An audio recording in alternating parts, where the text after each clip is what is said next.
from some state regulations and building more emergency shelters. The city is also hiring more street outreach service workers. And we're looking at every possible option to get encampments down now. The crisis that we have to respond with the intensity that crisis faces us. Another law, the Permanent Supportive Housing Ordinance, streamlines the approval process for developers who build housing for the homeless. Construction time goes down from about 5 years to less than a year. I simply have to say this to the 20-some thousand people that are living unsheltered in our city tonight: hold on, we're coming for you. To every neighborhood that puts up with encampments and folks living in alleys and sewers and everywhere else folks can get, hold on, we're finally coming for you. The third law signed is the Motel Conversion Ordinance, which will ease requirements for motel owners who want to convert their units to emergency or supportive housing for the homeless. There is a meantime, and in the meantime, we have to do everything we can to get people housing now and have people in neighborhoods throughout our city see fewer and fewer encampments. Think about it. If you add a small kitchen to a motel room, you've got yourself a pretty good starter apartment, a place that reminds you that you're a human being. The city has also voted on a plan to install trailers near El Pueblo to house the homeless. More trailers could soon pop up throughout LA. But city leaders know these are just stepping stones to their final goal of providing permanent housing for all LA's homeless people. I'm Anna Marcos for LA This Week. Among the requirements developers must meet to take advantage of the streamlined approval process is that there must be at least 120 units, and all units must be affordable, with at least half of them set aside for homeless residents. And boosting the effort to build more homeless housing has come in the form of 2 new city laws, which speed up housing construction and create a new form of temporary shelter. Anna Marcos has more. Money, some city leaders say, is no longer the biggest hurdle in solving the homeless housing crunch. Measure HHH, approved by voters in 2016 to build more supportive housing, took care of that. So what is the biggest challenge? The tools we need now are scissors to cut the red tape and battering rams to break through the roadblocks and sledgehammers to smash the resistance. To that end, city leaders have approved 2 laws in city council that will get more of that Prop HHH money flowing quickly. One measure streamlines the planning and construction process and gets the supportive units built faster and cheaper. And just a few blocks away from here, we have 2,000 people that sleep on the street every night in Skid Row that go unsheltered. The misery, the despair, and hopelessness that many of them suffer through on a nightly basis is truly heart-wrenching, and it must end. But even the quicker construction will take a while. So a second proposal, the Motel Ordinance, will convert motels into temporary housing units with fewer permits. Motels are infrastructure that already exists. They're often underutilized, and they could hold a key to creating housing right now for people. Council District 8 city attorney has more motels than any district anywhere in the city. So we want you to drive around South LA, make friends with some motel owners, and hopefully we can begin the process to have some conversions in our part of the city and all parts of Los Angeles. So what kind of a difference will these proposals make? Well, city leaders say, for example, a 60-unit supportive housing development could save them about $1 million due to a streamlined process and shorter construction times under these new laws.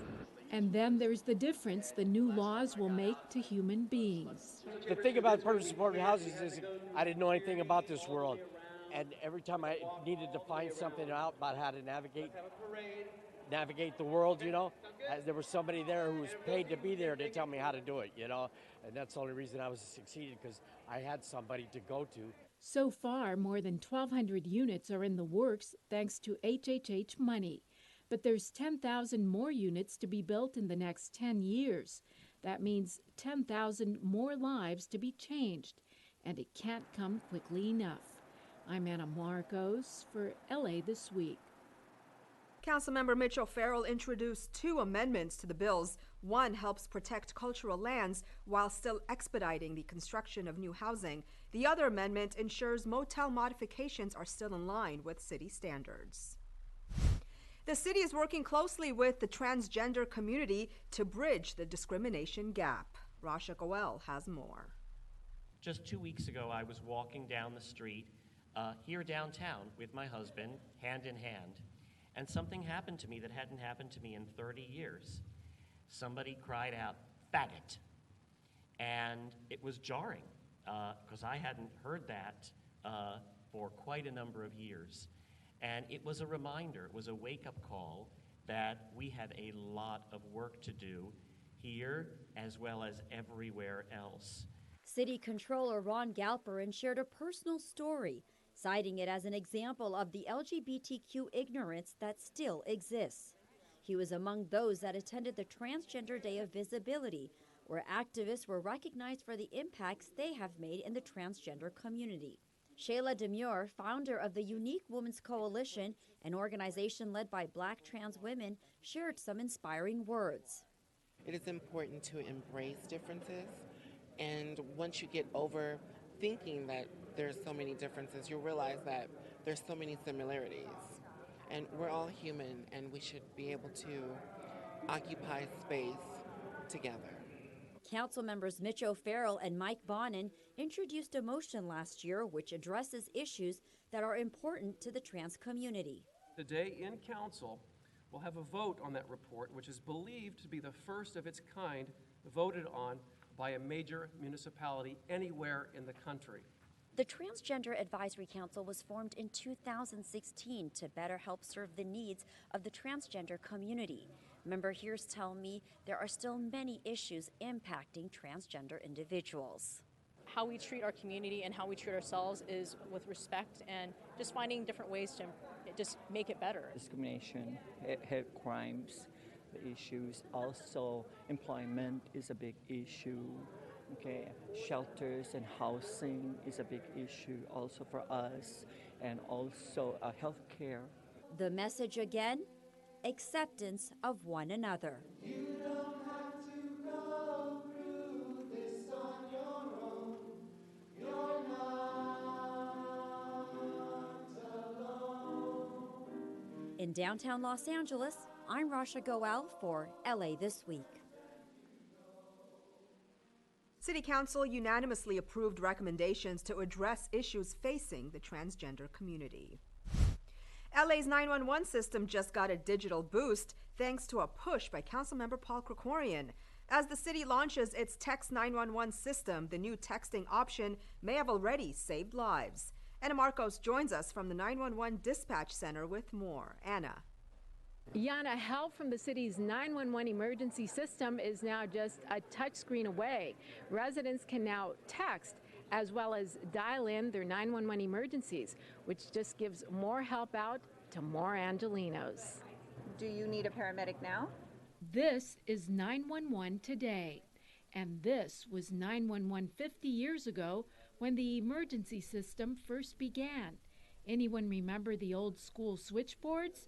Or how about, yikes, finger dialing? But this is the 911 of the future, and it all starts with texting. I think this is going to be, it's going to be a real lifesaver. There's people who are hearing impaired, people who are speech impaired, people who are in fear for their life if they make sound, people who are trying to conceal themselves from a gunman, for example.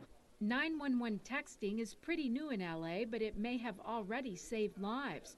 Before it had even been announced last year, dispatchers testing the system got a live text from a woman in trouble. That person was trapped in another room and couldn't talk on the phone because her boyfriend was on the outside of the door with a gun and was ready to shoot her. Dispatchers were able to alert officers who rushed to the home.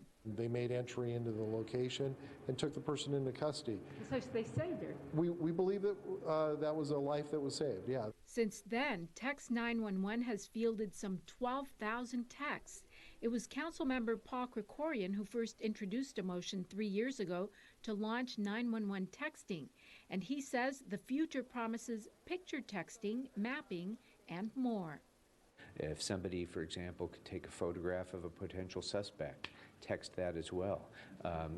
There's mapping options that could be involved. There's any number of uses. In the meantime, the calls and the texts keep coming. I'm Anna Margos for LA This Week. The entire county of LA now uses the 911 text system, making it the largest metro area in the country to do so. An iconic museum is finally under construction. Rasha Goel has more on this museum that will explore the power of visual storytelling. Finally! We are home. Thank you, Los Angeles. The force was strong as Star Wars creator George Lucas and his wife Melody Hobson joined city officials to break ground for the Lucas Museum of Narrative Arts in Exposition Park. Their hope is to inspire a future generation of creatives. I believe in all kinds of art, and I believe all kinds of art have a right to exist. And I think it's important to have a museum that I used to jokingly say supports all the orphaned arts that nobody else wants to see, but everybody loves. So that's my dream for this. We picked Exposition Park because we wanted a museum campus. And George talked again and again about the fact that he wanted a child to have choices when they went to visit a museum and be able to visit the great museums that are here already that stand for unbelievable great education and have become great institutions in their own right was something that we thought was very, very attractive. Museum board member and filmmaker Steven Spielberg also showed his support. Lucas and Hobson have privately funded the project with a gift of over $1 billion. Beijing-based architect Ma Young-song has designed the modern spaceshipy building and 11 acres of new park and garden space. We want to create something that interests a lot of young people, students, local community.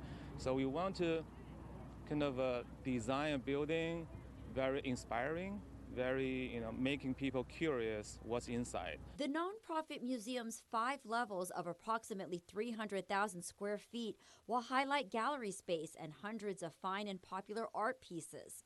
Work in photography and cinematic art, and not only from Star Wars, will also be showcased.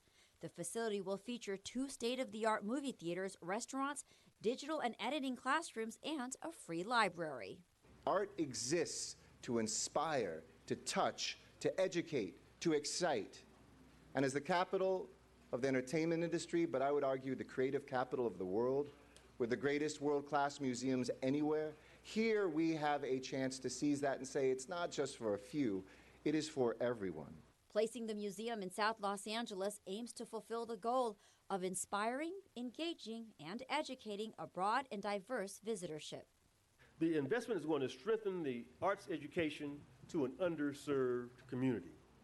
I grew up in the 9th District where projects like the Lucas Museum, the LA Football Soccer Stadium were unimaginable.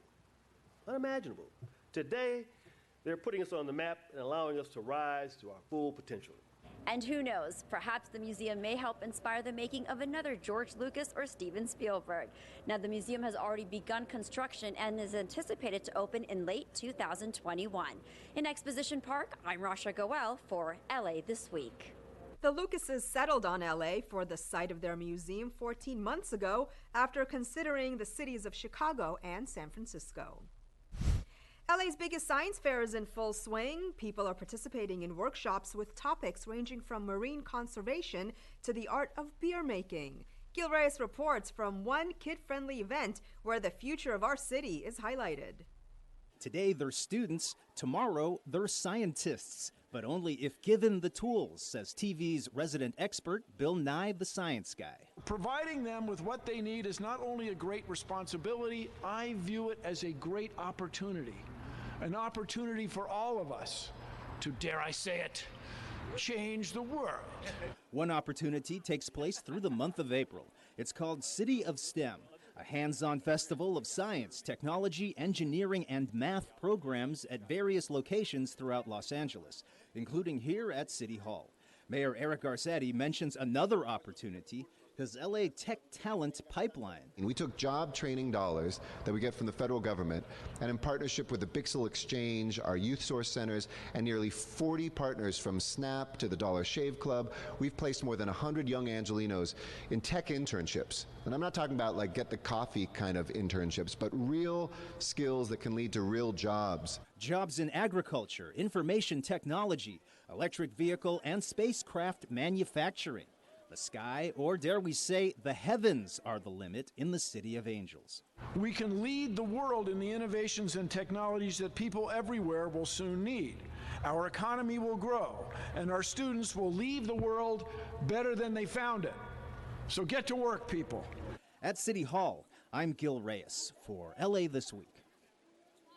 The biggest of all STEM events will be happening Saturday, April 28th at the Columbia Memorial Space Center in Downey. Kids of all ages are welcome, and it's free. For a full listing of events, log on to cityofstem.org. City leaders are one step closer to regulating street vendors. A new traffic signal gets the green light in Council District 1, and improvements are coming to South Park Rec Center. All these stories in City Beat. The LA City Council moved forward with a proposed sidewalk vending ordinance, but rejected a provision that would have given nearby brick-and-mortar business owners the power to veto vendor licenses. The business veto had been strongly opposed by many vendors. Instead of the veto power, the Economic Development Committee moved forward with a plan that would establish a formal hearing process, allowing adjacent property owners to voice concerns and submit appeals to proposed sidewalk vendors based on health and safety issues. The proposed ordinance would create a sidewalk vending ordinance program that would fully regulate the new industry. The regulations would limit many blocks to 2 vendors, but would allow for the creation of special vending zones where more would be allowed. Councilmember Gil Cedillo continues to improve public safety in Council District 1 with the activation of a full traffic signal along Temple Street. Temple Street has been identified as a high-injury network street, which has a high concentration of traffic collisions. In support of the Mayor's Vision Zero initiative, which brings together transportation engineers, police officers, advocates, and policymakers to work towards creating safer streets, this is the latest safety improvement at the council members' request. We're making sure that with this new crosswalk that we maximize the safety for young boys and girls as they go to school, as they walk to the park, as they walk through their neighborhood, that we can control the traffic. The Department of Rec and Parks, along with Councilmember Curran Price, the City of LA's Department of Public Works Bureau of Engineering, broke ground of the historic South Park Recreation Center Park. The renovation of the historic east area of the park is part of the master plan that will restore one of the city's oldest parks. This 19-acre park currently serves 21,000 residents living within a half-mile walking distance and provides an array of recreational programs. Improvements include the restoration of the historic Palm Walkway with new paving, picnic tables and benches, new walkways, turf play area, outdoor fitness equipment, smart irrigation system, and more. The project is expected to be completed in spring of 2019. Better basketball courts for kids to play in? You bet. As the LA Clippers give the city a multi-million-dollar gift to renovate crumbling structures. Anna Marcos joins us from the Jim Gilliam Rec Center with more. Anna. Nobody is more excited about the plan to renovate all of LA's city basketball courts than the LA Clippers mascot, Chuck the Condor. Well, except for maybe the LA Clippers owner himself, Steve Ballmer, who apparently loves basketball and kids. Every kid who gets fired up about basketball gets me fired up. So I'm just incredibly excited to see kids out there hooping. Clippers owners are donating $10 million to give all 344 basketball courts in LA's Department of Recreation and Parks a little rehab, including new floors, scoreboards, basketball rims, and more. For them, it's not about just winning or losing, it's about contributing to our community. The kids look pretty excited too. I mean, come on, playing with Clippers guard Lou Williams is a dream come true for any hoopster. I shook Lou Williams' hands. He even said he's gonna break Patty Mills' ankles. I feel good about it. I just feel like it's a blessing for the Clippers to come over here out of all places. That Chuck sure gets into everything. He attempts a few hoops here, as does Mayor Eric Garcetti. But Mayor, you gotta be careful when you pick on the young whippersnappers. Well, I mean, I beat him, so, it didn't really matter. It was fun, though. Thanks to efforts by the mayor and First Lady of LA, the number of girls playing sports has increased in the last several years from 22 to 45%. Now, as the city gears up for the 2028 Olympics and Paralympics in LA, Mayor Garcetti wants to get even more kids involved in sports. I didn't want to just bring the Olympics and the Paralympics here home to Los Angeles. I wanted to make sure that every young Angelino had a place on the field and on the court. And for those young Angelinos back there, they can set their sights to 2028 when they might win a gold medal in their own backyard. But for many, this is about more than just the sport. These experiences build self-esteem, confidence, leadership, cooperation, fair play, and friendship. I played my very first basketball game in a community center. I had a coach in my neighborhood that took a liking to me. I was a troubled youth, and on weekends he would come get me from 3 o'clock from when school was out. I was with him from 3 o'clock when school was out to Monday morning at 7 a.m. to make sure I stayed out of trouble. Who knows, maybe one of these kids is a Lou Williams in the making, or even a future 2028 Olympic medalist. I'm Anna Marcos for LA This Week. The program Girls Play LA is the initiative that's driven more girls to take part in City of LA sports programs. Well, give back to your community during a tree planting, enjoy a book fair for the kids, and get a taste of the unique flavors of LA's East Side. All this in this week's Things to Do. Roll up your sleeves and grab a shovel, Angelinos. Councilmember Paul Krikorian, City Plans, and other city departments and partners invite you to a day of climate and community action. Come for the tree planting, stay for the Environmental Resource Fair and celebration. This year, 150 trees will be planted near the Victory and Vineland Recreation Center. Following the tree planting, City Plants and partners will host a community fair with food, music, hands-on educational exhibits, and family-friendly activities. For more info, visit cityplants.org or call 213-473-9950. The event takes place Saturday, April 28th from 8:30 a.m. to 2:30 p.m. Councilmember Gil Cedillo and CD1 partners are proud to bring you the Day of the Child and Little Book Festival, an event to celebrate children and child literacy filled with food, raffles, face painting, circus, art show, and books, all absolutely free to the community. The fun takes place on Sunday, April 29th from 11 a.m. to 2 p.m. at the Levitt Pavilion located at MacArthur Park, 2230 West 6th Street. Taste of the East Side is an annual one-day outdoor food and drink festival hosted at the historic Los Angeles River Center and Gardens. Set in this lush, historic architectural gem, the event is a celebration of the evolving and diverse cuisine of one of LA's most distinct and compelling regions. Through tastings, demonstrations, and family events, Taste of the East Side highlights not only the great food available at the many diverse eateries in this region, but also a drive towards sustainable practices and healthy lifestyles for families and communities. Absolutely all proceeds from the event go to benefit local nonprofit organizations.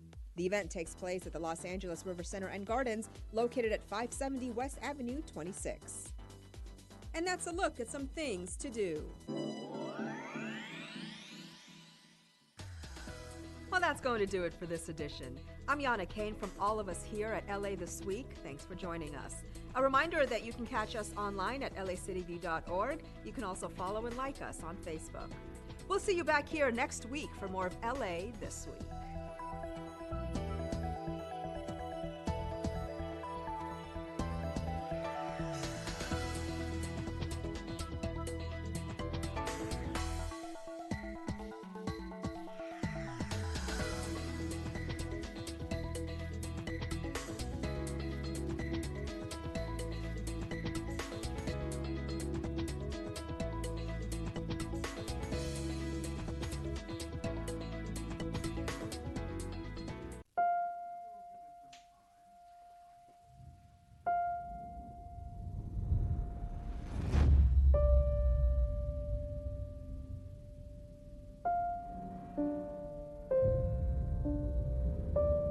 if a disaster strikes without warning? What if life as you know it has completely turned on its head?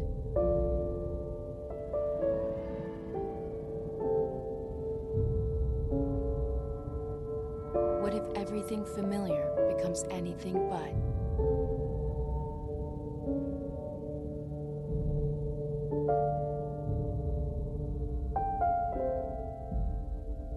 Before a disaster turns your family's world upside down, it's up to you to be ready. Get a kit, make a plan, be informed today. Hi, I'm Nina. This is my daughter Miranda, and we live in Silver Lake. We love the cultural diversity of Los Angeles. You're watching LA City View, Channel 35. Our city, our channel.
Welcome to your Los Angeles City Council meeting. Today is Friday, April 27th. Madam Clerk, can you please call the roll?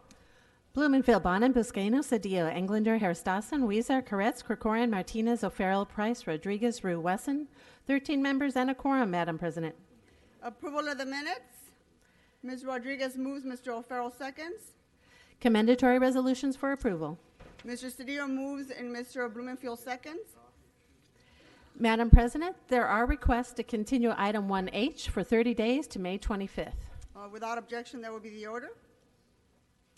Item 1 is an item notice for public hearing. And there are cards on the item. Items 2 through 11 are items for which public hearings have been held. There is a request to hold item 11 on the desk for an amending motion. Members, are there any specials on these items? Let's go ahead and open the roll, close the roll, and tabulate the votes. 13 ayes. What's next? Items 12 through 20 are items for which public hearings have not been held. 10 votes are required for consideration. Okay, without objection, those items are before us, members. Are there any cards on any of these items? Yes, there are cards on all items. Okay, members, any specials?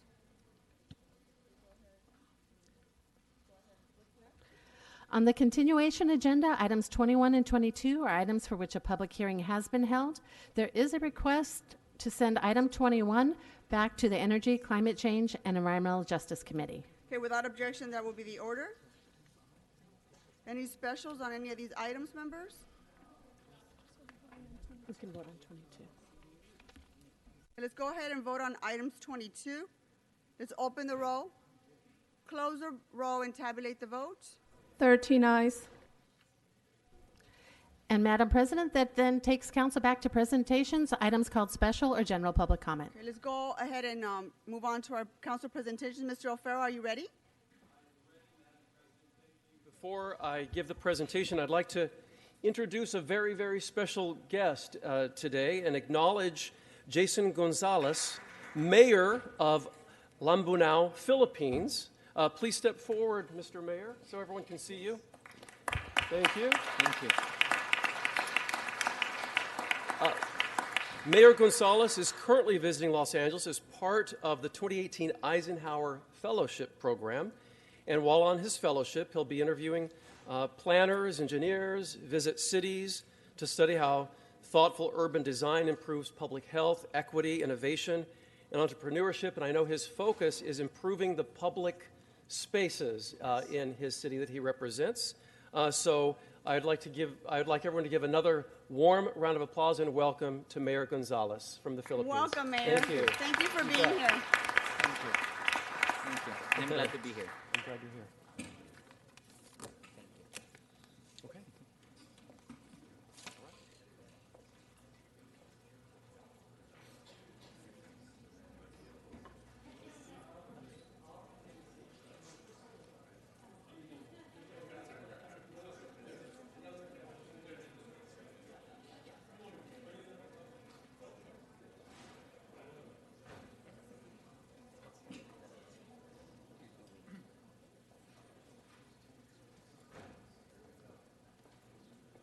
This is my mom. Oh, what's her name? Amelia. Amelia? So nice to meet you. All right. All right, so colleagues. So Bob, I'm going to brag about you before you get to speak here. So, Madam President, colleagues, all of us stand here this morning, and I stand with some of the great men and women in blue. We are all here to celebrate one great man in particular and acknowledge some of his great accomplishments for the residents of Los Angeles upon his retirement from the LAPD. We recognize his 40 years and 2 months of dedicated service to the Los Angeles Police Department and the community of Los Angeles, and that is none other than Commander Robert A. Lopez.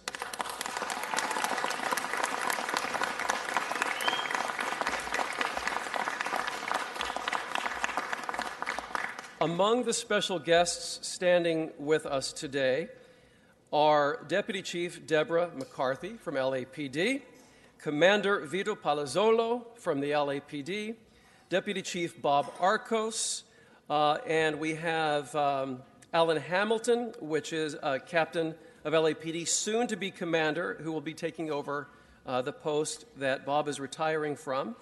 And then my friend Arturo Sandoval, captain at Northeast Division, and Patricia Sandoval, LAPD Media Relations Division. And we'll introduce some of his family members in a moment. Commander Bob Lopez entered the Los Angeles Police Department on February 13, 1978. Since graduating from the academy over 40 years ago, he has served the city of Los Angeles with a strong emphasis on public safety through patrol, gang enforcement, and gang crime investigations.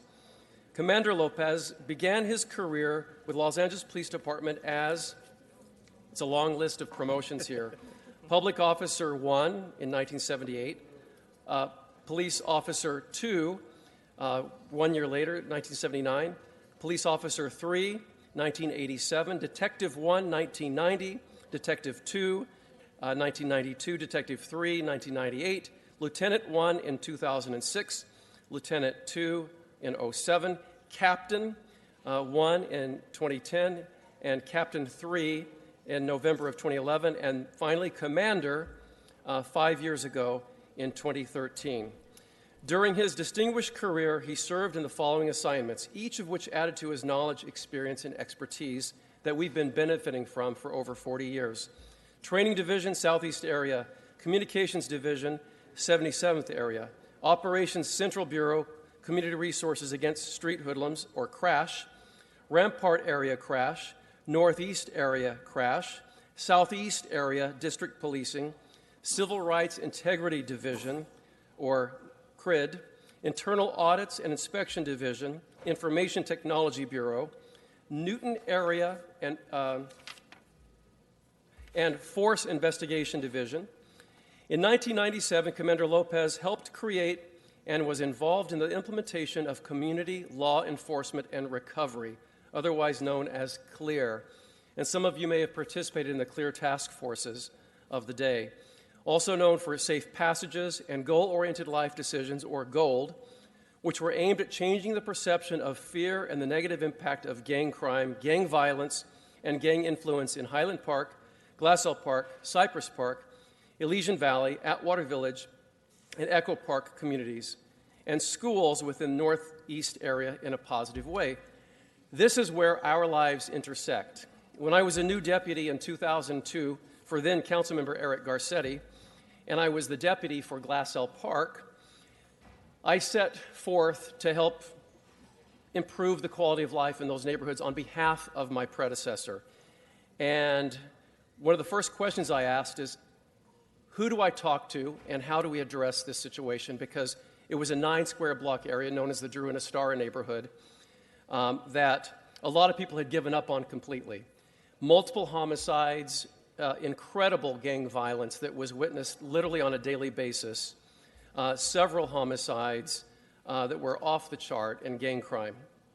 Now, when I met with then Detective Lopez, I immediately knew I had a partner to help solve some of these issues, and we had a broad-based community of support. Through the work that Bob did as detective in the gang unit and then later as lieutenant, the 2004 gang injunction was served. There were 2 federal indictments, eventually leading to the city's acquisition to what was called the Satellite House. We acquired it. My office played a role in getting Wells Fargo to donate the parcel to the city of Los Angeles. We turned it into a community garden. What I'm conveying here, colleagues, is that the force, passion, knowledge, and determination of one individual for a period of 10 or 15 years in one location really served as a focal point to completely transform a neighborhood in Los Angeles.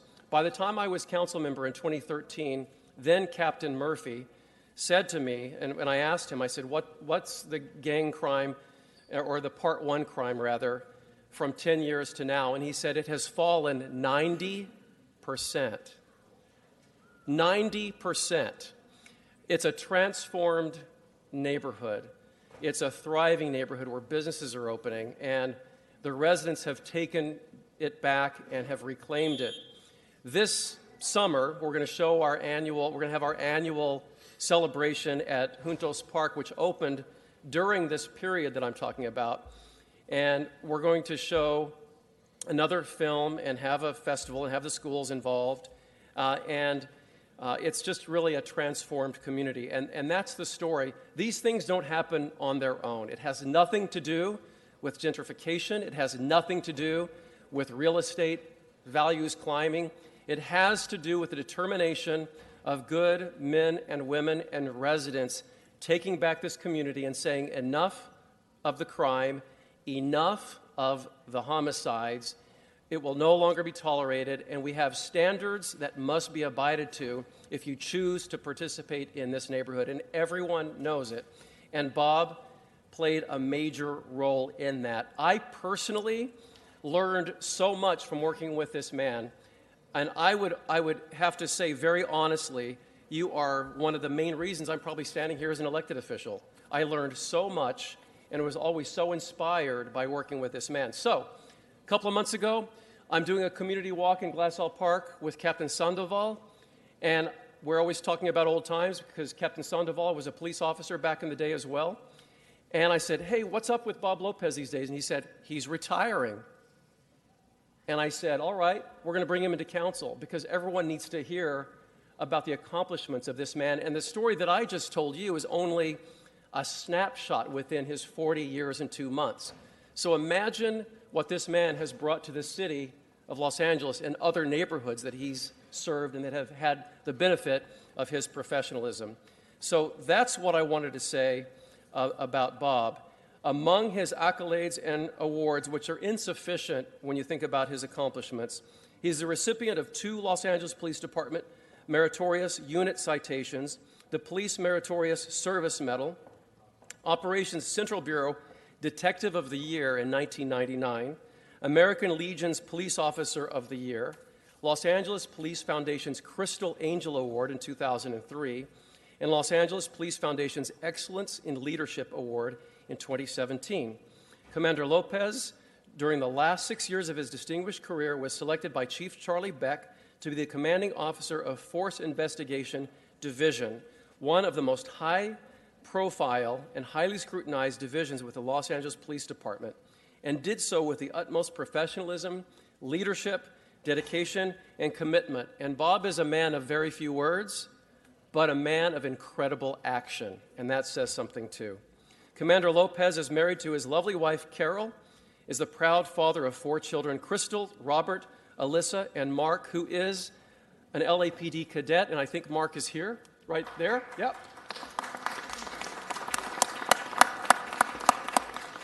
And Bob, I'm going to insist that you introduce your mom because she's here too. Bob acknowledges that without their incredible love, patience, and steadfast support, he would not have been successful in his career. Therefore, please help me in recognizing Commander Robert A. Lopez for his 40 years and 2 months of loyal, dedicated service to the Los Angeles Police Department, and commend him for his commitment to duty and professionalism in the service to the people of the city of Los Angeles. And let me just say that when people like Bob come across and serve so long and make so many positive differences in our city, you can't quantify the lives that he is responsible for saving and preventing from dying in acts of violence. So let that be the narrative that we all understand, and that you have contributed so much. Talk about making the most of a career. I can think of no other individual anywhere who has accomplished so much and made such a difference just because he made a decision as a young man to serve a greater cause. I give you Commander Bob Lopez.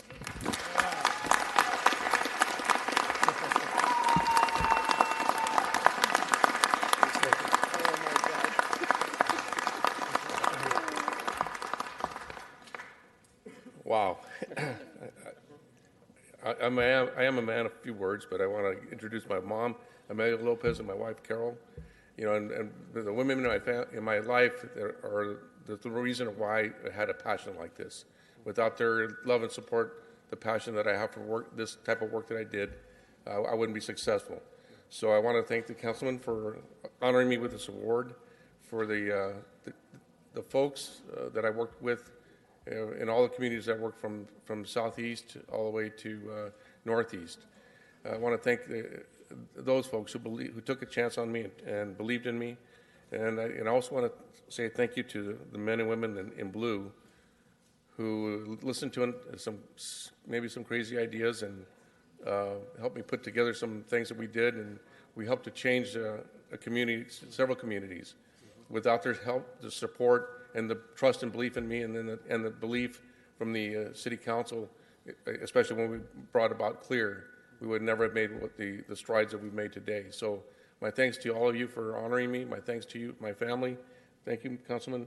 Chief Beck, I want to thank you for taking a chance on me. You know, just taking a chance on and giving me a chance and doing what I did best. And I still love this job, and I'll be sad the day I walk out Monday evening at 5 o'clock. That's my last day, but it's been a great ride. Thank you to you all. I appreciate it. Thank you.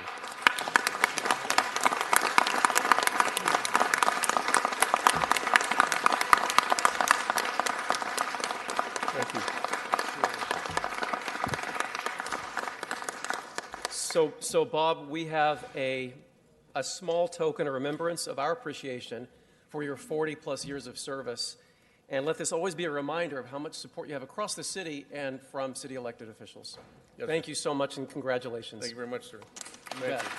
Thank you. You bet. Hold it down. Yes, sir. Step up and get some pictures.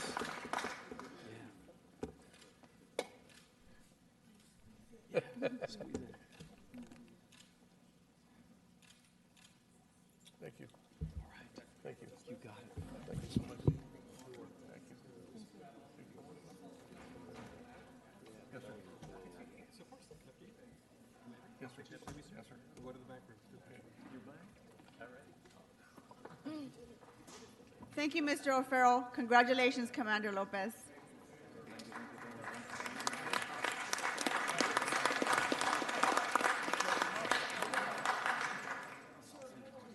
Mr. Harris Dawson, whenever you're ready, sir.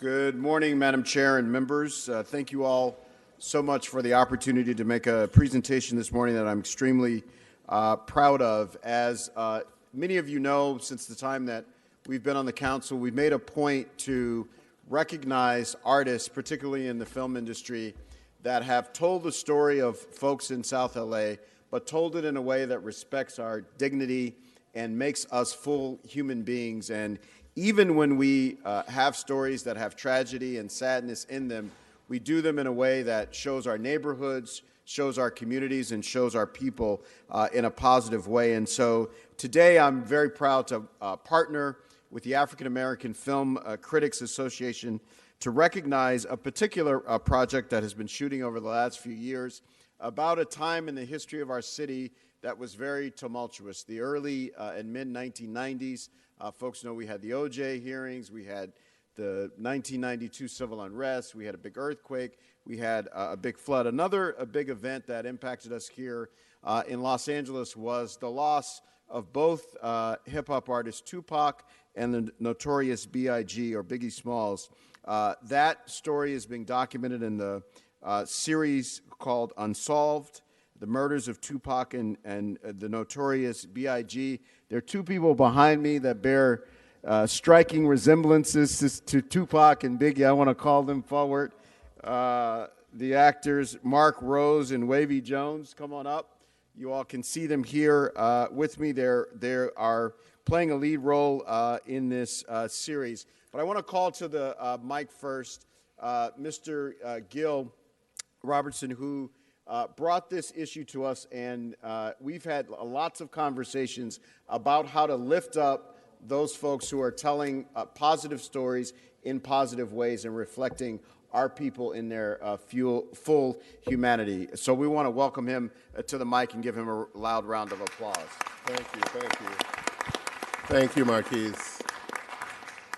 Well, the African American Film Critics Association is extremely grateful that Marquise and his staff, Rachel and Dina, have been, for their willingness to recognize creators who are showcasing our city and who, moreover, are bringing jobs back to our city.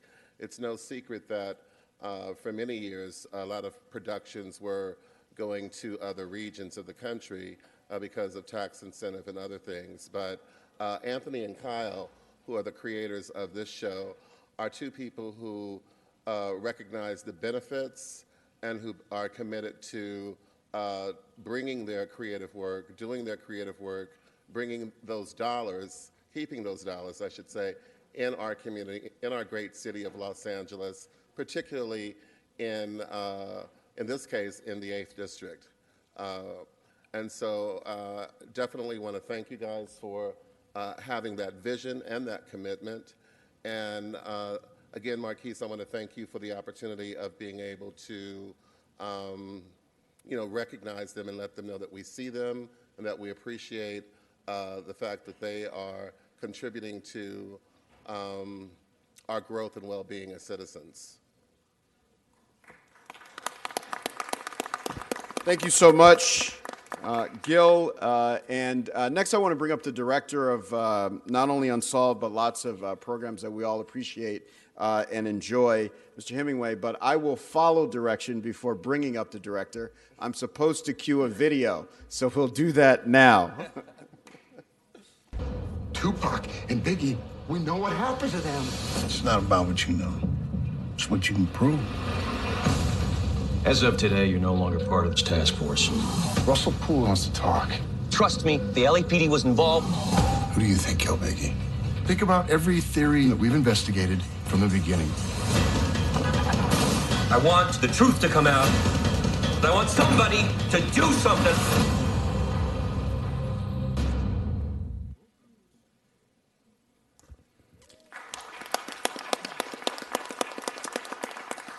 So we want to recognize and bring to the mic now Mr. Anthony Hemingway, who brought you the series that you just saw a clip of, but also has participated in a lot of important work on television, including The Wire, one of my favorite shows, The People vs. O.J. Simpson, which showcases our city in a big way. And I hope he will talk about a project that he's working on about the founding of the city of Los Angeles. So let's welcome with a big round of applause Mr. Anthony Hemingway.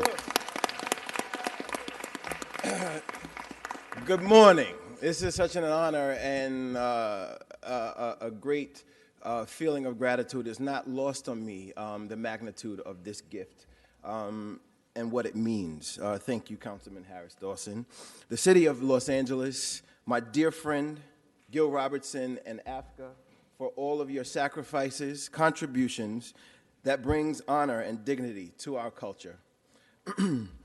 Unsolved was an opportunity for us to, give back in many ways. It was a love letter to our culture and a chance for the world to see Tupac and Biggie as brothers instead of two distant strangers. I like a quote that I stole from someone you know very fondly, Greg Kading, which says, "Our life story is full of commas, question marks, and periods. But every now and then we get exclamation points.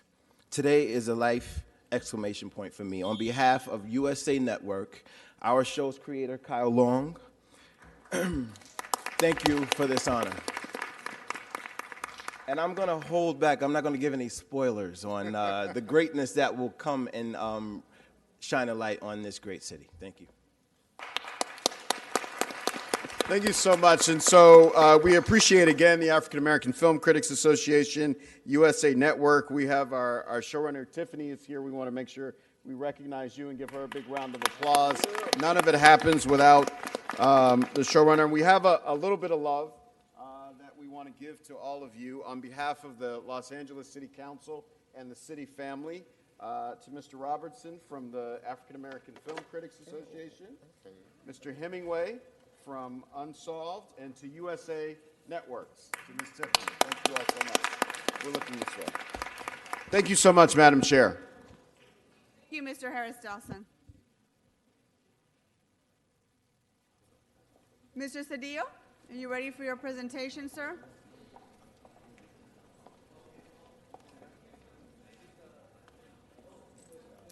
Mr. Cedillo? We're ready for you, sir. Uh-huh.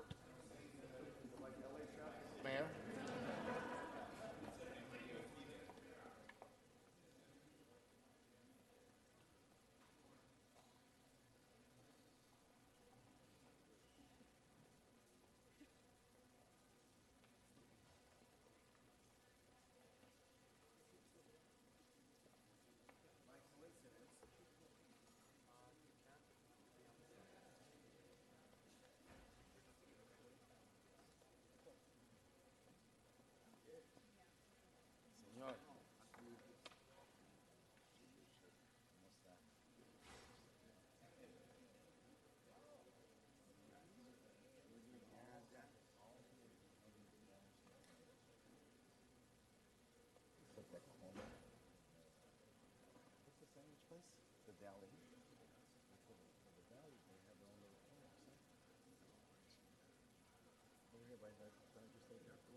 Good morning, Mr. Cedillo, whenever you're ready. Have we cleared? Yep, it's all Okay. yours, sir.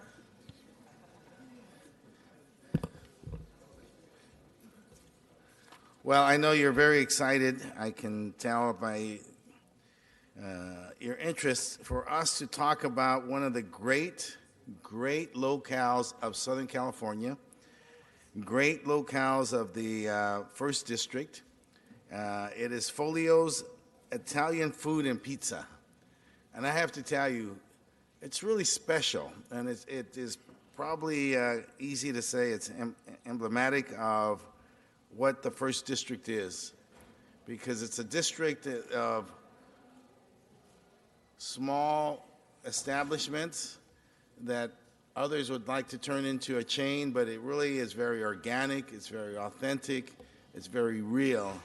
And we're very excited. It's one of the reasons we kept our campaign office and turned it into a district office in the Northeast, because my staff kept going across the street to eat, and it was so convenient. And so they insisted that we should not move. It all started with Antonio, who's here with us, who immigrated to the United States in 1960 from Naples, Italy. I'm sorry my colleague, Mr. Buscaino, is not here for us today. After a long journey of traveling through Canada and the U.S. East Coast in hopes of finding his new home, he chose Los Angeles to put down his roots. And after working for years, he saved enough to open his own place. In 1968, Antonio started Valerio's Pizza in Highland Park. The restaurant has outgrown its space, and he purchased a brick building across the street and moved into it in 1981, right across from the soon-to-be district office of Councilman Gil Cedillo. He was a visionary and ahead of his time. He's known in the community for all the employees who work there. It's a wonderful place. It really is a slice, no pun intended, a slice of Americana. During the week, but particularly on Fridays, you could see people walking there to get ready to have their dinner, to have their dates, to bring their families together. He's not only served generations, but he's maintained community values, kept it comfortable and affordable for the entire community. 50 years later, at the age of 83, Antonio continues to run his restaurant. It's indescribable, is what I can say with respect to the incredible taste, the authenticity, the great food, and then the great following that exists there. It really is authentic, untouchable, one of a kind, and so we are very pleased to be here to honor him and his family. Can Antonio speak? Okay. Senor. Thank you.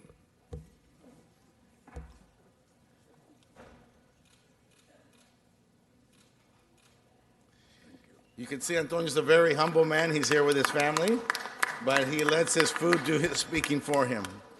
Okay. Antonio, on behalf of the city and on behalf of the First District, you know how much we all love your restaurant and how proud we are to have you here with us, both today but every day, because you are one of the pillars that community, that corridor is built upon, and so we're so excited to be here and to give us the honor of honoring you. Thank you, sir. Thank you.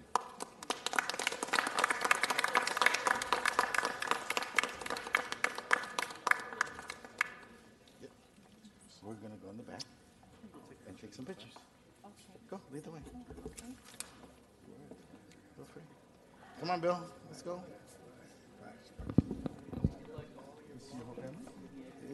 And friends. Hi, are you coming with us? Yes. Oh man, we're going to be on it all night. Still a bunch of person's bags, jackets. We should take that. Okay. We'll be exiting out the back. How you doing? Thanks for coming.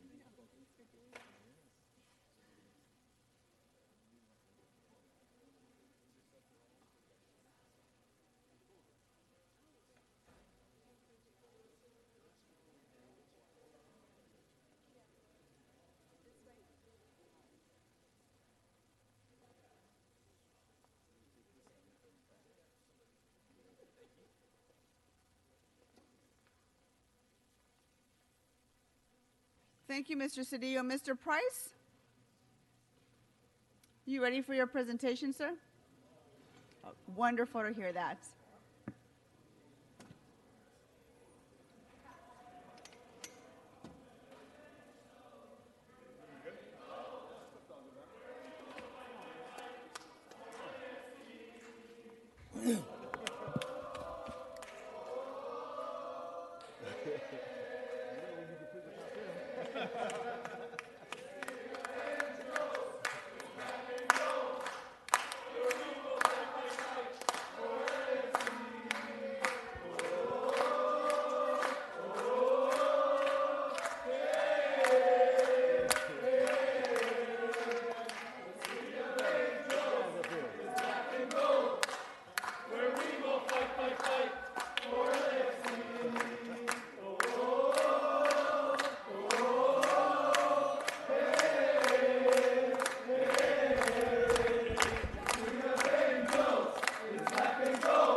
All right. Good morning, council colleagues, neighbors, friends, esteemed guests. Are we awake yet? Mr. Price, are they with you? Just checking. Yes, they are, every single one. Welcome, welcome. There's a lot of high energy, a lot of excitement in the room. Also in the 9th District, the new 9th District, and in the city of LA. We are excited. But we're going to step it up a notch. Let's watch the video.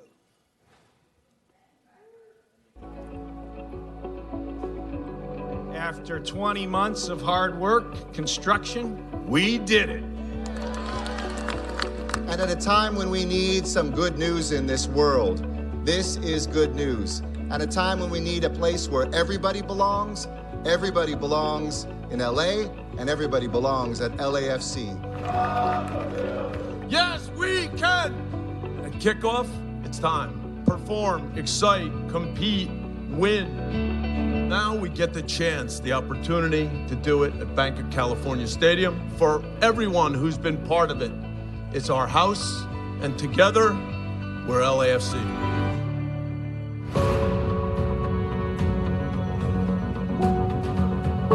This is a city of champions. go out and give 150%. Play for one another. Remember the pure joy you had as a little kid from the game, that you go out there and you play with that same passion and love. And now is your time to go celebrate that and exude that out in the field. And then you will win. And that's what it's all about. What a shot! They call it the City of Angels, but it's also known as the City of Winners. They strive for excellence here in Los Angeles. Los Angeles has such a rich sports tradition. You know, we want to continue that tradition here with LAFC. All right.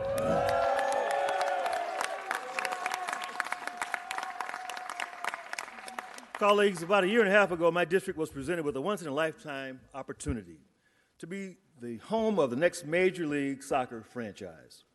And so began the great LAFC story revealed before us today.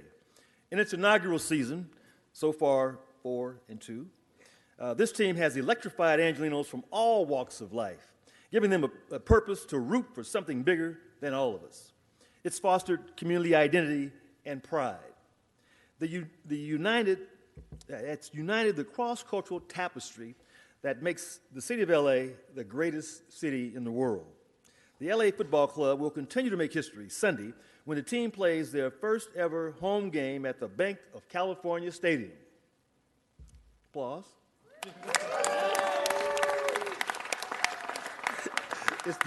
It's been extremely exciting for me and my constituents to drive past Expo Park and to see this marvelous soccer stadium coming up. It's truly going to be a defining moment for LA. When the LA Football Club enters their turf to play against the Seattle Sounders, just take a minute and appreciate the team's cultural diversity. On the team, you have players representing Ghana, Egypt, Portugal, Yugoslavia, Canada, Honduras, Scotland, Argentina, Mexico, Uruguay, Costa Rica, Colombia, Brazil, Belgium, and of course, the United States.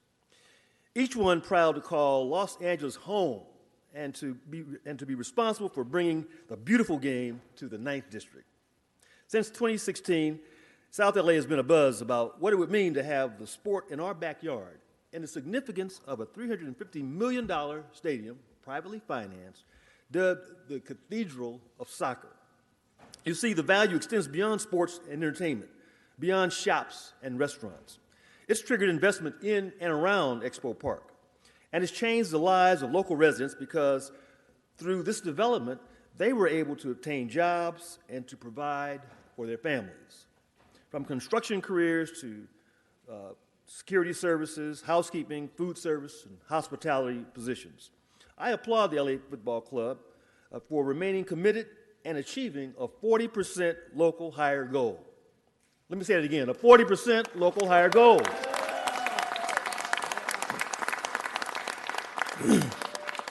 They're transforming the lives of everyone from recent college graduates to older adults. I know this because I've had the pleasure of meeting many of them. In fact, in all, there were more than 900 local hire workers, earning some $16 million in wages and benefits from this project alone. So it's not just a stadium, but an economic engine that's helping to support minority and women-owned businesses alike. Opportunities of this magnitude don't just happen in communities like the one I represent all the time. For too long, private developers ignored South LA, while investments poured into other areas. Other times, visionaries like the LA Football Club take risks and see the potential. And today, we begin a new chapter with the LA Football Club. Thank you for seeing the value in our community and for putting South LA on the map. Now it's my pleasure to introduce Tom Penn, the president and one of the owners of the LA Football Club.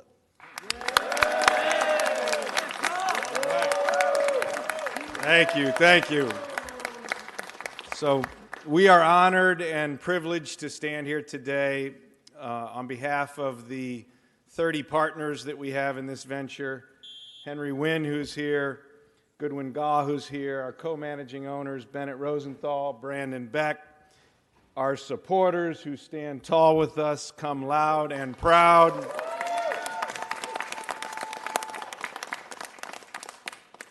To the world, we are the Los Angeles Football Club. We were very thoughtful in putting those two words first.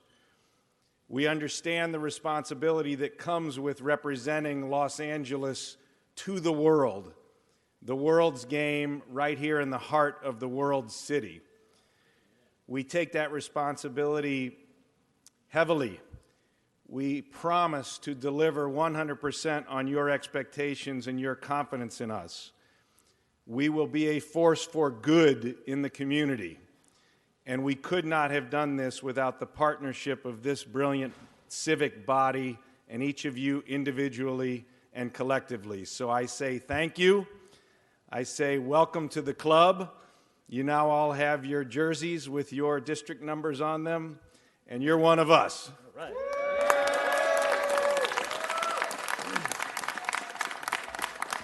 Thank you, Tom, and it gives me great pride to declare LAFC Day in the city of LA.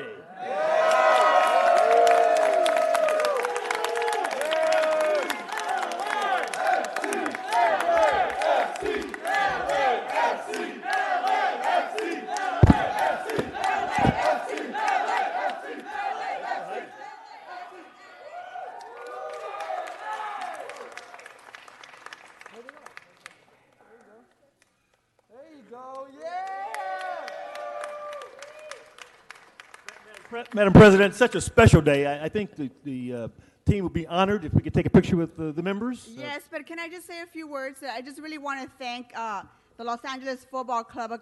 Earlier this month, they joined me at the grand opening of Delano Park Rec Center's field, and you had a great turnout. I think you gained even more fans in my district, particularly in the Valley. And I just want to encourage all the little girls that are watching this that they too can become professional athletes and play for a football team such as yours. Continue to inspire them. We are here for you. We stand with you. Congratulations and welcome to the city of Los Angeles. Thank you, Madam President.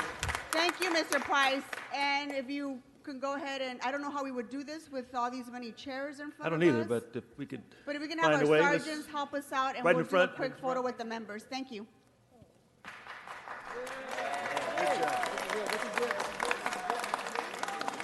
Yes, you are. Hey, come on, man, come on.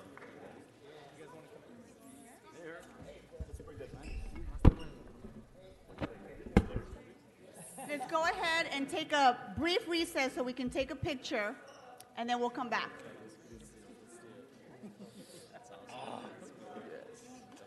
Official.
Madam Clerk, we're back in session. Mr. David Rue has an amending motion on item 11. Mr. Rue? Thank you, Madam President. I'd like to amend item number 11 on today's regular agenda. There's a technical correction required to make sure that the item on today's agenda is reflective of the committee report on the council file. I would like to strike recommendations A7 as only 1 through 6 came out of the Health, Education, and Neighborhood Council Committee. Thank you. Let's go ahead and vote on this item. Let's open the roll, close the roll, and tabulate the vote. 13 ayes. The item passes as amended.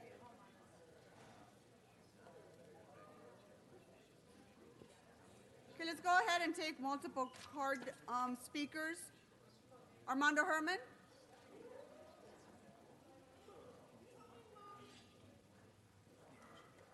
Followed by Wayne Spindler and Mr. Previn. So you filled out cards for items 1A, 1B, 1C, 1D, 1E, 1F, 1G, 1I, 1J, 1K, 1L, 1M, 1N, 10, 1P, items number 12, 13, 14, 15, 16, current price left is shit. 17, 18, 19, 20, and general public comment. Go ahead. So now that we're dealing with a serious crime in CD 12 and 10, as you heard during the presentation regarding Philip Osby, the fine officer from the northeastern area, dedicating himself to public safety on our behalf. Madam President, the speaker is not on an agenda item. It's because of such rewards by such a gentleman of the LAPD, we can cope with the serious crimes in Los Angeles, can't we not? They're unsolved, so basically, we resolve the problem. They're not solved. Penal Code 1192.7, dated 7/23/1975, unsolved. And then I go into regarding LA event at City Hall as part of the Asian Pacific American Heritage Month. Not that I'm going to talk about Jean Day or my rape day, but I must stay on the subject of $203 for the unappropriate balance for funding of the Pacific American Heritage Month. After all, not even I would rape on a Blue Jean Day. And then I go into item number 18, another conviction and so-called identification of information dealing with the so-called Warren Bood, B-O-O-D. Did I get that right for the record, Miss City Attorney? Thank you. Dated when? April 19th. So we're not safe in Los Angeles, as I said. We become not just the hidden world capital of the world on death, but now the homicide rates are up, and our poor so-called chief of police inflates, decreases an unbalance of lies regarding unsolved murders. And then I go into the neighborhood empowerment, dealing with and there we're hosting a special reception for the citywide neighborhood rape council outreach program, gathering rape in the City Hall rotunda. This way, rape does not go on. And we won't rape the neighborhood empowerment to use City Hall of their funds, because it will be for free. So don't be embarrassed. Don't be mad. Rape is an ongoing thing in Los Angeles, and it's something that should be discussed at the city rotunda and used for neighborhood empowerment. This way, you, us, we the people can legislate whether or not sexual harassment or retaliation on rape is a real issue here. After all, Cosby got away with it. Your general public comment? So let's not get into the dirt of the scam here. I'm not the one born in 1975. I'm not the person involved in a so-called date rape at a party, because I wouldn't do that. I got better morals than that. And I was taught well by my parents at LAUSD not to fuck with children. And so I got married and decided to get divorced. Although there are some politicians who have more than one wife. We won't get into the name calling here because I don't want anybody to go, "Nah, nah, nah, nah, nah, nah, nah, nah, nah." After all, current Price is still working on his divorce. And then we go into the subject of sexual harassment like Bill Cosby all over the news. But I won't relate him to Jose Huizar and Francine Godoy for $185,000. I won't talk Engler Engler's staff and Englander talking about women's bosoms and booties. Thank you, Mr. Herman. You're done. The next speaker is Wayne Spindler, followed by Eric Previn. And Madam President, as the speakers make their way forward, there are requests from the Department of Building and Safety to continue items 1A, 1B, 1E, and 1N for 30 days to May 25th. Without objection, that will be the order. Mr. Spindler, you filled out cards for 1C, 1D, 1F, 1G, 1I, 1J, 1K, 1L, 1M, 10, 1P, items 12, 13, 14, 15, 16, 17, 18, 19, 20, and general public comment. Go ahead. It proves she's literate. See? You said she was illiterate. Okay, so let's see. 1E. Oh, where is that? It's in CD6. Nuri. Nuri. Abusing people for liens. $3,837. 8419 North Kester Avenue. A known gang area. As Antonio Ramirez has repeatedly talked about. They're not cleaning up the gangs. The gangs are the ones causing the damage. It's not the fault of the owner. Release the lien immediately. Then we go to 1 fucking I. Rue raping his constituent at 7291 West Pacific View Drive. This unconscious person is being raped for a lien of $1,288. Rue needs to stop raping his constituents for these outrageous liens. He's been doing it since 2002. We need to stop him. Stop the abuse. Stop the abuse now. Release this illegal lien. Now we get to 17, a CD4 update. Who? Rue. What? Rape. Who? Rue. What? Rape. All right. Number 4, asking for repair work at Mulholland Drive.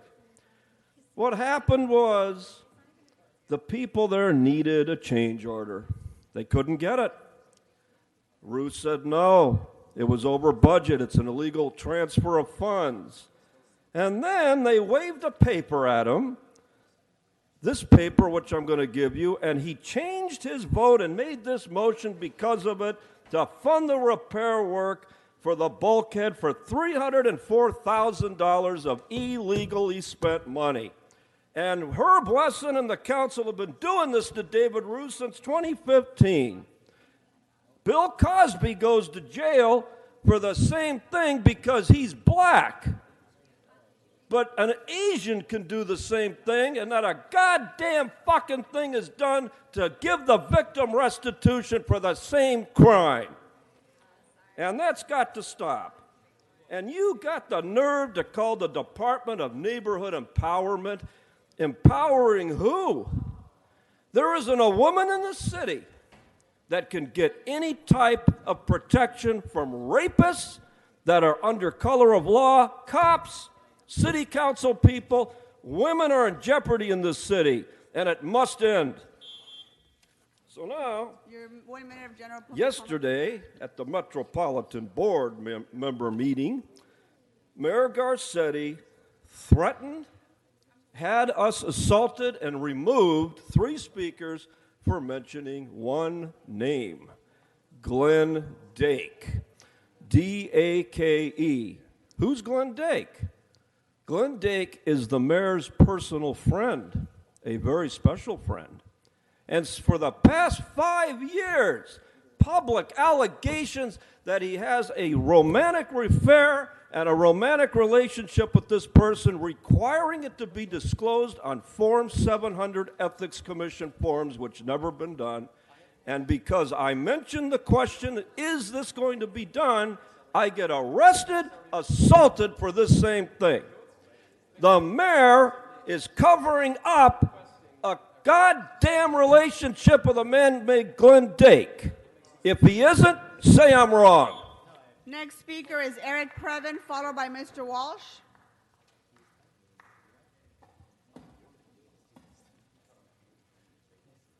Mr. Previn, you filled out cards to speak on items 1C, 1D, 1F, 1G, 1O, 1P, items 12, 13, 14, 15, 16, 17, 18, 19, and 20, and your general public comment. Go ahead. Thank you. It's Eric Previn from CD2 in Studio City. I'm a resident. I'm on the neighborhood council speaking on behalf of myself, and I am, for the record, running for county supervisor. His current price has got a $6,150 lien against his constituents, which is a robust and appropriate lien for a man of his stature. He's in the back playing football with those fans, and obviously he's welcome to do that, but he should be commended for really nailing one of his residents. He's been one of the most consistent nailers of residents of all. I think Mr. Marquise Harris Dawson, who's speaking with Mr. Ruin, has been for the last half hour, is got two liens, item C and K, and also item, that's it for him. Anyway, it's a nice crop of robust liens. Item number 13 is a little tree planting, which everybody likes, and 16, we've taken note and are invited to go to discuss outreach with the neighborhood councils upstairs. They're having a little gathering on April 30th, I believe. Now, outreach in the neighborhood councils is something that is worth discussing. You know, they serve as a role, Department of Neighborhood Empowerment, to kind of push out information to the community. Unfortunately, they do an abysmal job because the people who run the little neighborhood councils, and General Mine included, don't comply. So as Krikorian, who's preparing for a budget hearing, will remember the Prop K matter that he's trying to jam up our area is completely improper for our area, and nobody knows about it except for the two people he stuck on the board, including one of our neighborhood council who pretended it 14 minutes before the meeting, hey, how come nobody went out? No outreach on the little approval moment. So it's very, very bad.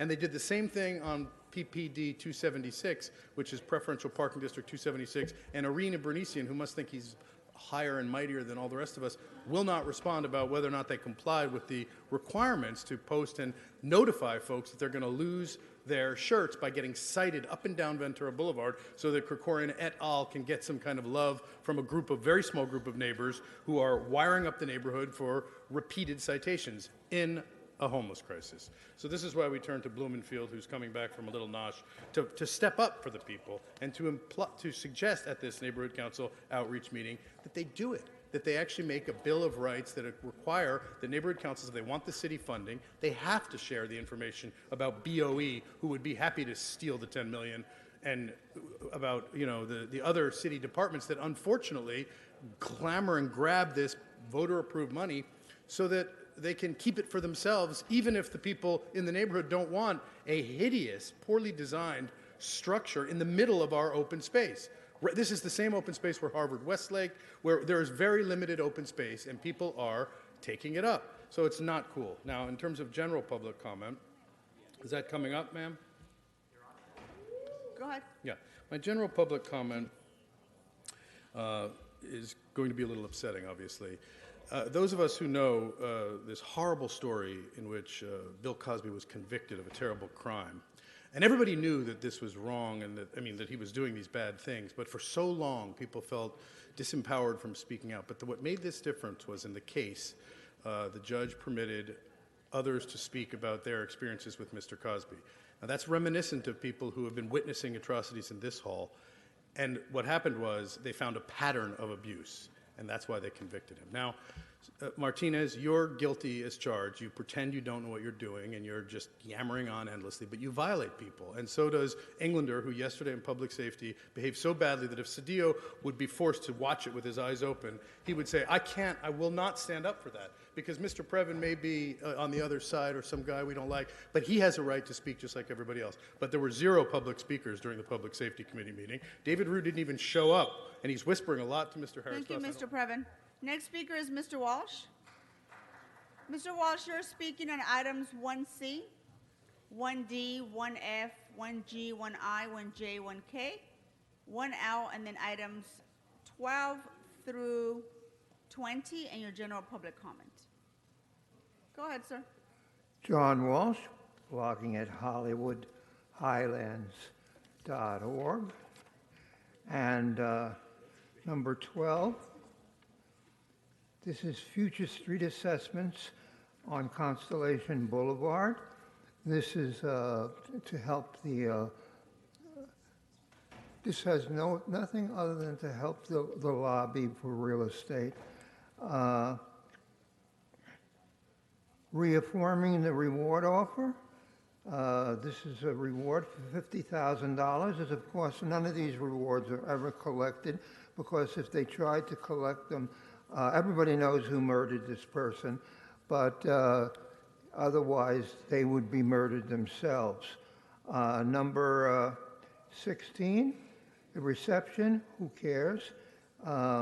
Repair work relative to the streets are unrepaired, and here's another reward. We have, I think, over 200 uncollected rewards. These are rewards that anybody who actually tried to collect the reward, this one is for $50,000. It's like slitting your own throat. And Summit on Government Performance and Innovation Reception.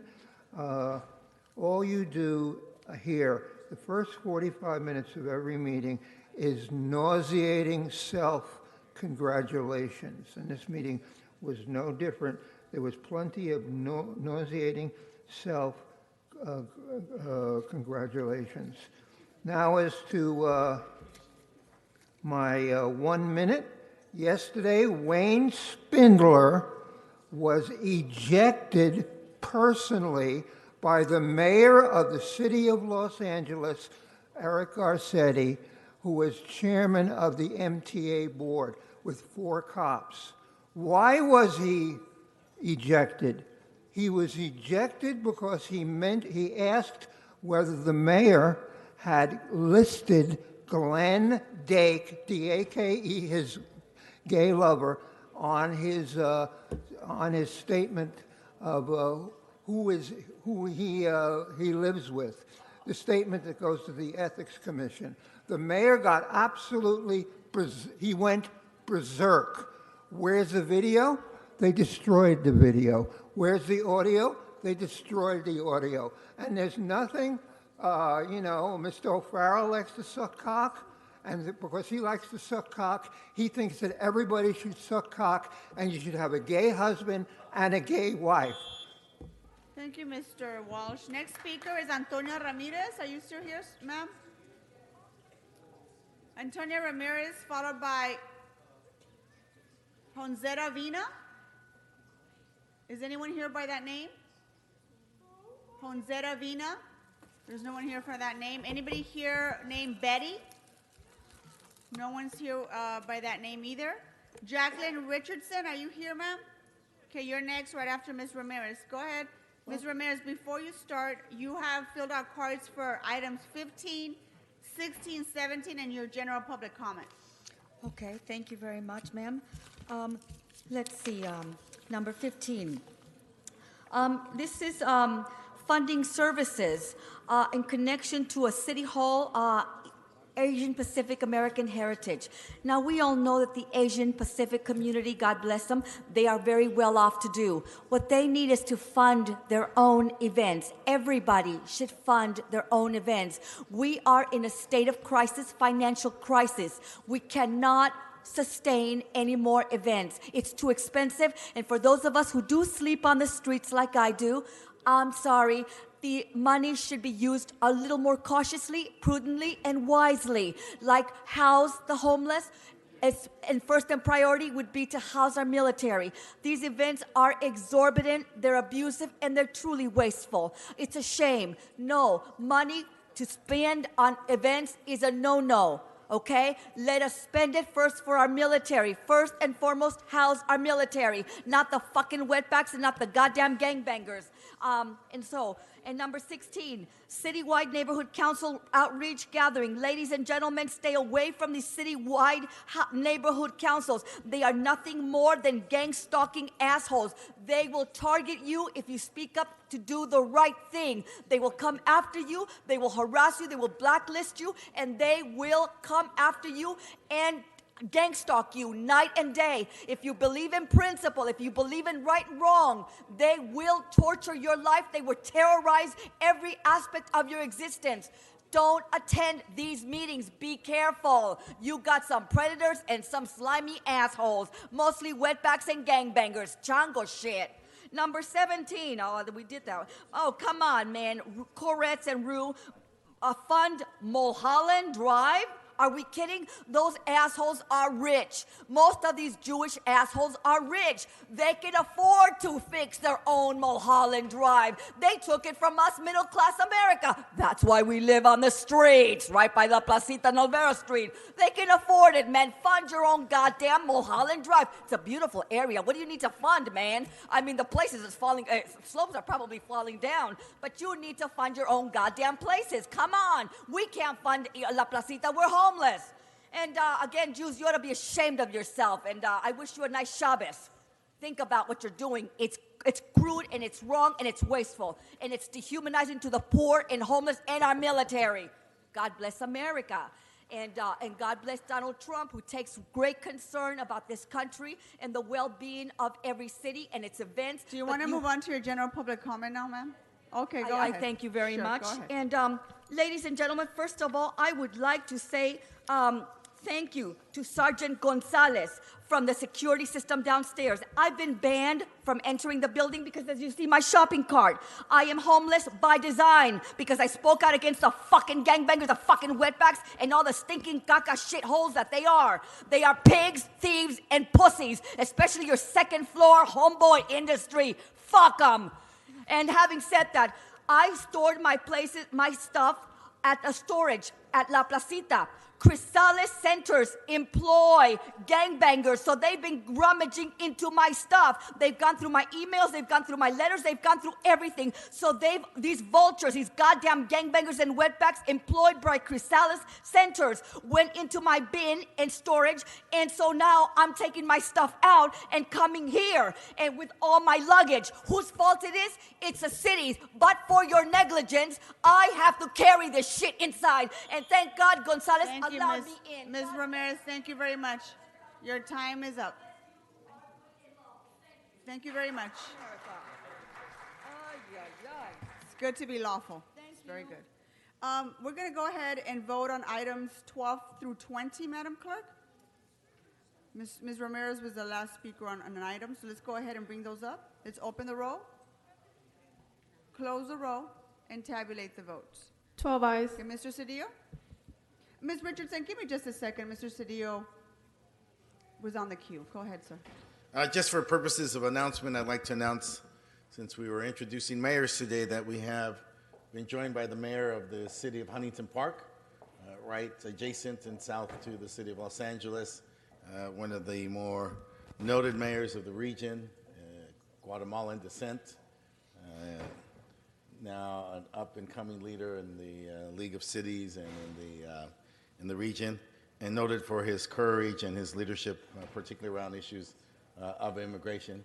He is none other than, near me, Johnny Pineda. Stand up. Welcome, Mr. Mayor. Thank you, Mr. Cedillo. Thank you. I'm sorry about the... Someone said if people keep helping people in the city as much as they are right now, this city is going to be full of frogs. What does that mean, frogs? I didn't understand. He said frogs. Frogs are green.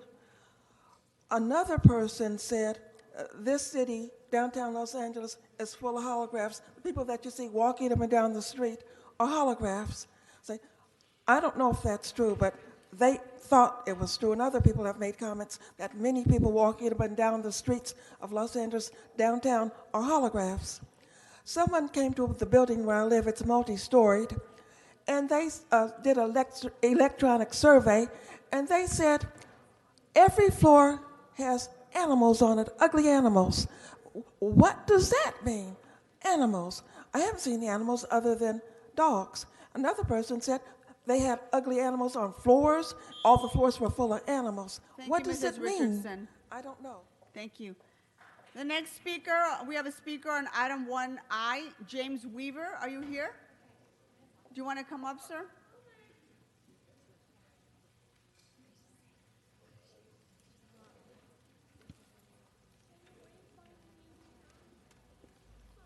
So you're speaking on item 1I, sir. Go ahead. Yeah, hi, good morning. I'm here representing 1621 Venice Boulevard.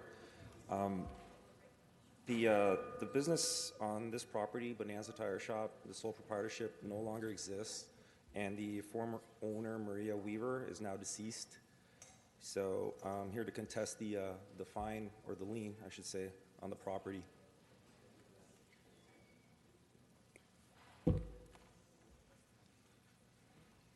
Go ahead, sir. This is your time to speak. Yeah, I know. I don't know how this process works. I'm just trying to take this lien and this fine off of the property. And, I can have you speak to somebody from the department on the ropes, but this is your time for you to speak on this issue, but we can't respond. All right, then let me just continue. The business that was here are the sole proprietorship that was on this property prior to Maria Weaver being deceased. I worked for this company for many years, and year after year, the inspectors come and verbally nitpick at different items that they would like to have amended or changed. And every year, we comply and do exactly as they say. Right. This particular year, or this particular time that the inspector came out, he gave me instructions exactly to do, and I did exactly what he said I should say. And we still got a fine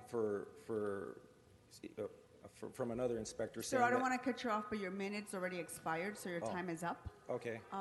Thank you for coming. All right. Mr. Cedillo?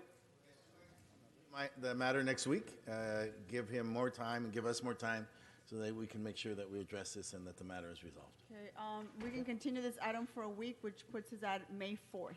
Perfect. So your item's been continued for 1 week so they can sort the details out. There's someone from Mr. Cedillo's office that can speak to you. Thank you. Madam Clerk, what's next on item number 1? Madam President, on item number 1, the Department of Building and Safety requests that the following items be received and filed. 1G and O, as the liens have been paid in full. 1F and K, as the liens have been paid and the remaining amount rescinded. 1L, as the lien amounts have been rescinded by the department. And then they also recommend that the following liens be confirmed, and that's for 1C, 1D, 1J, 1M, and 1P. Okay, without objection, that will be the order. Can we go ahead and vote on the remaining balance on item number 1? Let's open the roll, close the roll, and tabulate the votes. 12 ayes. Let's go back to general public comment. Mr. Fender? Is there someone here by that name? Mr. Fender?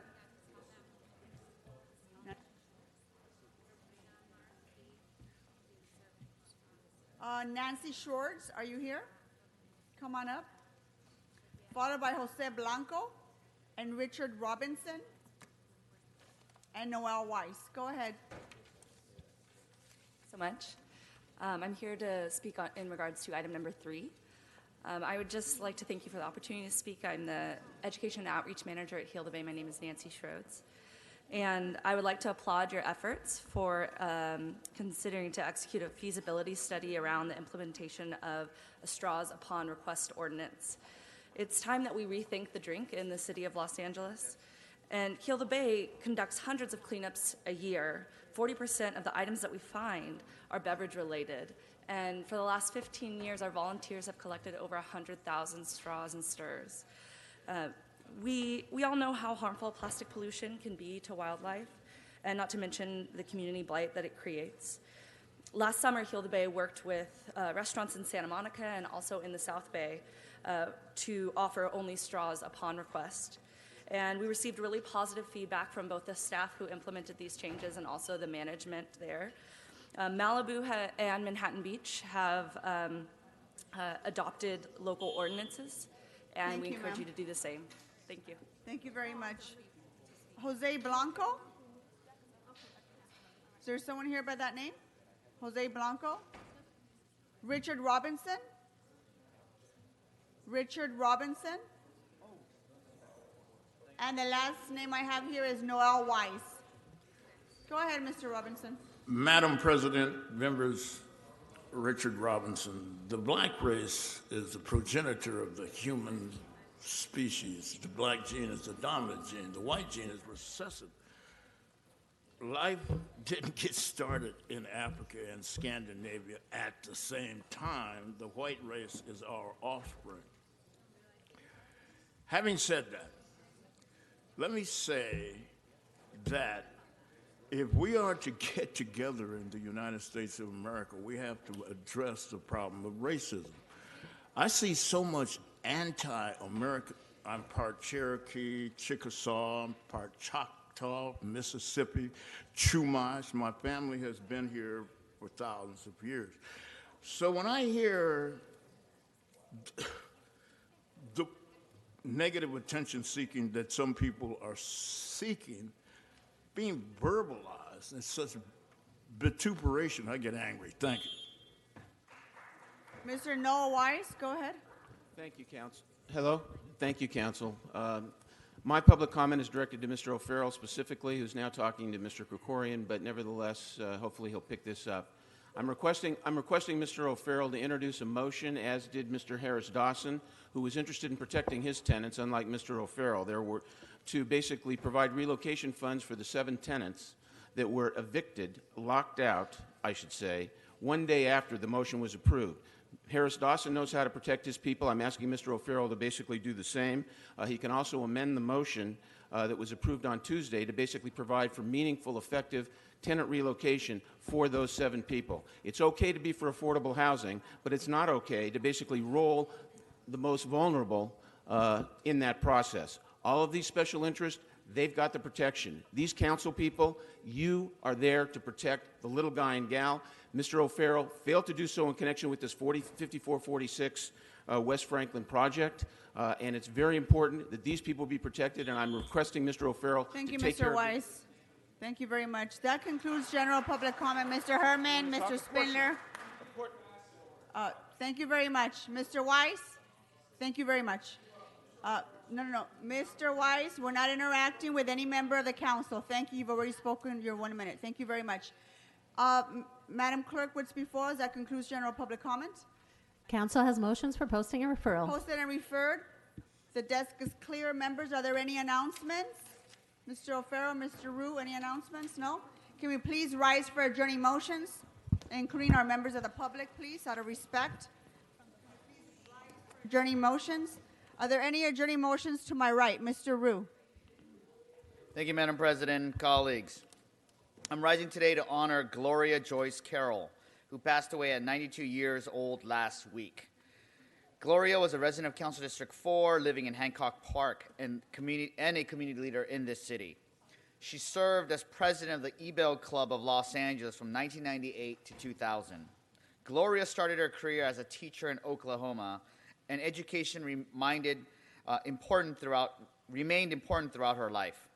When she came to Los Angeles in 1960, she taught at Hollywood High School, Hollenbeck Junior High, and other schools across Los Angeles. She loved her adopted city, serving on the Windsor Square Historical Society and volunteering during the 1984 Olympics. She is survived by her daughter, Charlene, her granddaughter, Gloria, who are both members of the Ebell. In lieu of flowers, the family asked that donations be made to the Ebell of Los Angeles Scholarship Fund in her honor. Thank you. Thank you, Mr. Rue. Any other adjourning motions to my right? Seeing none. Mr. Cedillo, do you have an adjourning motion? Mr. Harris-Dawson? No other adjourning motions? Okay. Thank you very much. Our meeting is adjourned. Have a good weekend.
At Home Depot, within the distribution center, we have about 275 orange-blooded associates. We bleed orange. Orange is our color.